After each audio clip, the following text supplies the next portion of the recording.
అందితే జుట్టు లేదంటే కాళ్లు పట్టుకోవడం చంద్రబాబు నైజం అంటారు. ఆయన గురించి పూర్తిగా తెలిసిన వాళ్ళకి ఇందుకు పెద్ద పెద్ద ఉదాహరణలు కూడా అక్కర్లేదు. 2019 ఎన్నికలకు ముందు బీజేపీని, మోదీని, అమిత్ షాని నానా రకాలుగా విమర్శించి రాష్ట్ర పర్యటనకు వచ్చిన వారిని చంద్రబాబు ఎన్ని రకాలుగా ఇబ్బంది పెట్టాడో జనాలు ప్రత్యక్షంగా చూశారు. కానీ అదే చంద్రబాబు ఈ ఎన్నికల వేళ బీజేపీతో పొత్తు కోసం వెంపర్లాడుతున్నాడు. ఢిల్లీ వెళ్లి కాషాయ పార్టీ పెద్దల అపాయింట్మెంట్ కోసం కళ్లు కాయలు కాసేలా ఎదురుచూశాడు. చివరకు వారితో భేటీ అయ్యి పొత్తు కుదుర్చుకొని వచ్చాడు. ఈ క్రమంలో తాజాగా కేంద్ర మంత్రి అమిత్ షా, తెలుగుదేశం పార్టీ అధ్యక్షుడు చంద్రబాబుపై కేంద్ర హోంశాఖ మంత్రి అమిత్ షా సంచలన వ్యాఖ్యలు చేశారు. ఆయనకు బుద్ధి రావడం వల్లే మళ్లీ బీజేపీ దగ్గరకు వచ్చారని ఎద్దేవా చేశారు. న్యూఢిల్లీలో శుక్రవారం జరిగిన ఇండియా టుడే కాంక్లేవ్ లో పాల్గొన్న సందర్భంగా అమిత్ షా ఈ వ్యాఖ్యలు చేశారు. ప్రధాని మోదీని చంద్రబాబు గతంలో టెర్రరిస్ట్ అన్నారు. అలాంటి వ్యక్తితో మీరెలా పొత్తు పెట్టుకున్నారు అని యాంకర్ అమిత్ షాని ప్రశ్నించింది. అందుకు ఆయన బదులిస్తూ సంచలన వ్యాఖ్యలు చేశారు. ఎన్డీఏ నుంచి వెళ్లిపోయారు, మేము ఆయనను వెళ్లమనలేదు, తనంతట తానే వెళ్లిపోయారు. ఆ తర్వాత జరిగిన ఎన్నికల్లో చంద్రబాబు ఓడిపోయాడు.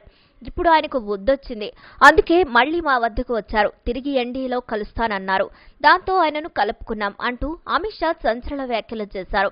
అమిత్ షా వ్యాఖ్యలతో టీడీపీ చేస్తున్న అసత్య ప్రచారానికి చెక్ పడినట్లయింది. ఇన్ని రోజులుగా బీజేపీయే తమను పిలిచిందని, ఎన్డీఏలో చేరాలని ఆహ్వానం పంపిందంటూ టీడీపీ నేతలు చేసిన ప్రచారం అంతా అవాస్తవమని జనాలకు అర్థమైంది.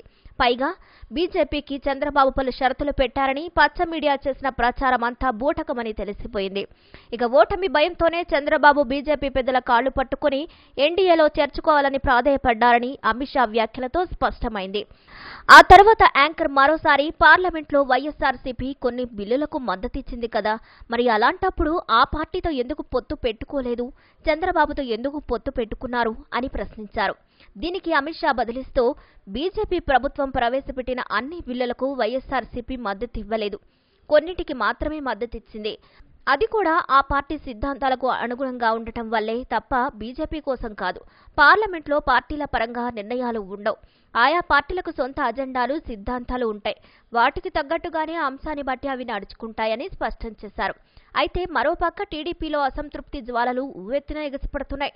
కొన్ని రోజుల క్రితం వరకు అధికార వైఎస్ఆర్సీపీలో అభ్యర్థన ప్రకటన సమయంలో జరిగిన చిన్న చిన్న అసంతృప్తులపై టీడీపీ పెద్దగా విమర్శలు చేసింది. వైఎస్ఆర్సీపీలో తిరుగుబాటు మొదలైందని, చాలా మంది నేతలు ఆ పార్టీని వీడేందుకు సిద్ధమయ్యారంటూ పెద్ద ఎత్తున ఆరోపణలు చేశారు. టీడీపీ నేతలకు అసలు సినిమా ఇప్పుడు మొదలైందని వైసీపీ నేతలు అంటున్నారు. అందుకు తగ్గట్లే ఇప్పటి వరకు టీడీపీ విడుదల చేసిన 2 జాబితాల్లో చోటు దక్కని వారు తీవ్ర అసంతృప్తితో ఉన్నారు. కొందరు తమ నిరసనలు నేరుగా అధిష్టానానికి తెలియజేస్తున్నారు. తాజాగా మాజీ మంత్రి పీతల సుజాత టీడీపీపై సంచలన ఆరోపణలు చేసింది.